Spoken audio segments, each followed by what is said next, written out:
as I've been looking into the there are no books for men out there sort of situation, I went into the Amazon category men's adventure fiction.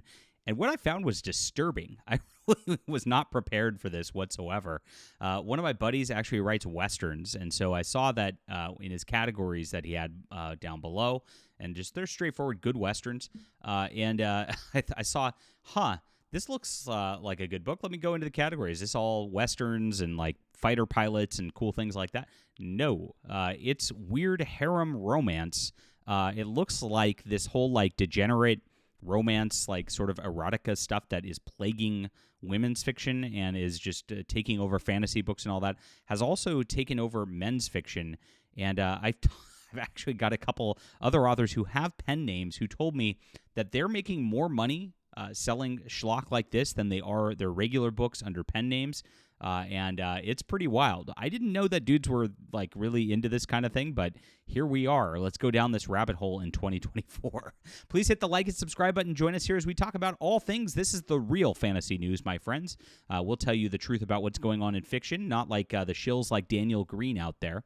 Do something a little different. And I write my own fantasy fiction myself.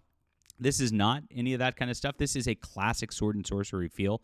You've got a reluctant hero who's a war veteran who doesn't want to fight any longer. He's actually renounced all violence, who's become a bard in this situation, who is now embroiled in the middle of a prophecy against a great evil, and he has to take up the mantle to be able to take this evil down and save the entire world.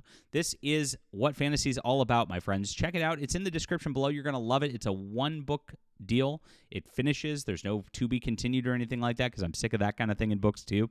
Check it out, please. It's in the description below. Thank you so much for reading this weekend. It's available on Kindle and paperback for your convenience, and this has been our biggest launch we've ever had for a book. So thank you so much for just coming in really hard. And please tell your friends about this as well. It really helps to get the word out there. And this is how we change the culture from what we're about to see, my friends. So this is interesting. It's long been known that the romance genre for women's fiction has dominated by pornographic books masquerading as reasonable content. However, now men's adventure fiction has taken up similar pornography in recent months, and readers are eating it up. A large part of that trend in bookstores is to have bland, nondescript covers for fantasy because of the romantasy elements that are taking over the genre. Authors like Rebecca Yarros and Sarah J. Maas dominate the top of, quote, fantasy book-selling charts, but their books are glorified romance novels in a fantasy setting that delve into the realm of written pornography. These authors capitalize off of a trend that's been happening on Amazon for over a decade, bordering on the absurd where fetish-themed books have taken over. We used to have a joke back in the day when we first sort of discovered these things on Amazon. There's a book called Taken by the Pterodactyl. I joke you not. And of course, people laughed at it, but there's a ton of this. And I know several authors who do write in this sort of thing, and they make really good money doing this. And there's a temptation for people to do this, and it's really crazy. Here's one of them, Wolf Stopepax, Volume 1. Yes, he's look at that. And there's always a half-naked dude on the cover who's like a werewolf or a shapeshifter or something. For these women to get involved with, and they have very detailed pornographic scenes in it. I mean, they're disgusting, and so for a long time it seems like men's fiction simply disappeared while these all took a hold of genres. But over the last year, a category called men's adventure fiction has been slowly replaced with AI art covers of half-naked women and often supernatural themed like elves, demons, or witches, where the storylines are basically men's harem romance. If you're familiar with anime. A lot of these anime are harem animes where these guys collect all these women over the course of a show. It's a very weird sort of like thing that they get into. Now, in most of the animes, they don't go too deep into it unless they're, of course, that kind of anime.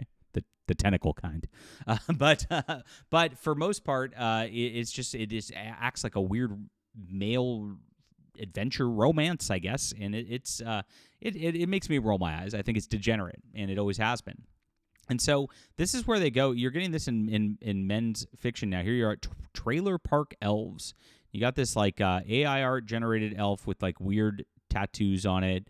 And you can see this right here. It's called a hilarious lit RPG, but it's pretty obvious what the content is inside from this. Now you get into the top sellers here. Look at this. Number 1, Trailer Park Elves Book 3 is number 1 today. This is men's adventure fiction. Now this one looks like an actual adventure things. J. Robert Kennedy's The Heretic's Bible. This is maybe an actual book, but look at this feral mage Same sort of deal right here. You got your like cat girl sort of fetish here. Mage of the Waycross. This is okay. That's interesting. Slice of life fantasy. Slice of life fantasy. What's that? You got this Academy of Legends. Oh, look at that right there.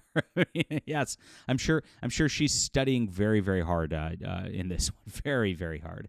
And you could tell more Trailer Park Elves in here. Here's an Officer and a Gentleman. This is a real book. I mean, you could tell the difference just immediately. More Trailer Park Elves. The Enchanter. They really like these witches, and this one's like got a demonic thing. Look at this one. Horns and Hugs. The succubus sort of deal. Yandere Succubus Romance for Men. This is the top 10, my friends. And as it goes through, you get even more. Love the Bombshells, kind of cat girl sort of deal. A post-apocalyptic one. So they just like put these things into every single genre. Look at this, a Western Red Elf Ranch. Heir to the Throne. Is that the Heir to the Throne? That's an interesting pose for an Heir to the Throne. Land of the Lust and Warlock, Book 2. Oh, my gosh.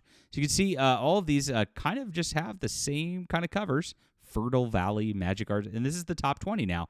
This is taken over men's fiction. And it's like, what is this? This is not like an actual men's adventure park. There's a trailer park caught between Earth and the Feyards. The Coldness discovered a plot to manufacture and export illegal booze. He needs to get to the bottom of it. A group of savage and unpredictable mercenaries have infiltrated the park. Just very, very odd. But we know what's inside here. There's what gets them happy and inside is based on the cover right there.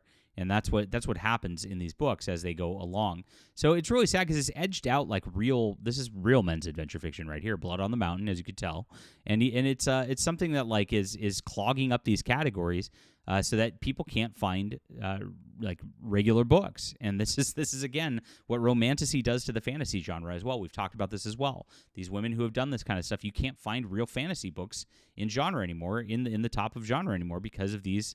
Sort of deals. I put mine into Christian fantasy, so you're going to find something a little different. But what do we got in Dragons and Mythical Creature? The Wings of Blood. I mean, that looks like a real one. There we are. Dark Fae. Why is that? What's this have to do with it? This is again just a romantasy sort of deal. A twist of luck. These aren't real fantasy books. In a big mage on campus. This is exactly what I just saw.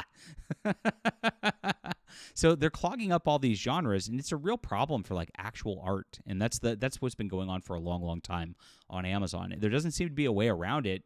And every time that Amazon maybe even tries to correct the categories, it just kind of gets worse. There's like new ones that get invented, like this men's adventure fiction stuff that's going on. I don't know what to do about it because it just seems like there's too much degeneracy out there going on.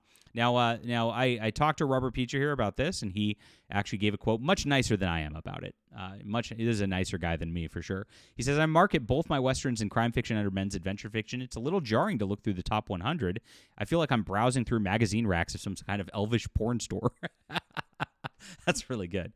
He says, I continued, I don't begrudge other authors for marketing their books in a way that's successful for them, but when I see Trailer Park Elves and Renegade Ravager alongside James Patterson thrillers or Kyla Stone's post-apocalyptic novels or one of my Westerns, I can't help but feel like some of the novels are out of place. I've seen a lot of categories on Amazon taken over by misplaced books, and that's always frustrating. It means I have to remove books that are rightfully in a category and find a new home for them because my books just don't belong with a wall of AI-generated elves thrusting half-exposed breasts at the reader. And that's exactly what it is. And I just find that so sad. Now, this is a great book, Blood on the Mountain, guys. Definitely check this out. I'll put this in the description below for you as well. I really enjoyed it. I just listened to it on audiobook about a month ago, and that's how I met this guy. And I was like, wow, you're a really good writer. And so it's really sad. What do we do about this? How do we fix it? How do we get people out of the degeneracy train all over culture and into actual classic, like, wonderful storytelling again? This is the question that we're asking today. Leave a comment down below with what you think about this. Please hit the like and subscribe button, and we'll be back soon. Check out The Demon's Eye in the description below. This is my book. If you love fantasy, you're going to enjoy this, and we'll put a good Western for you for Robert Preacher's Blood on the Mountain as well. We'll be back.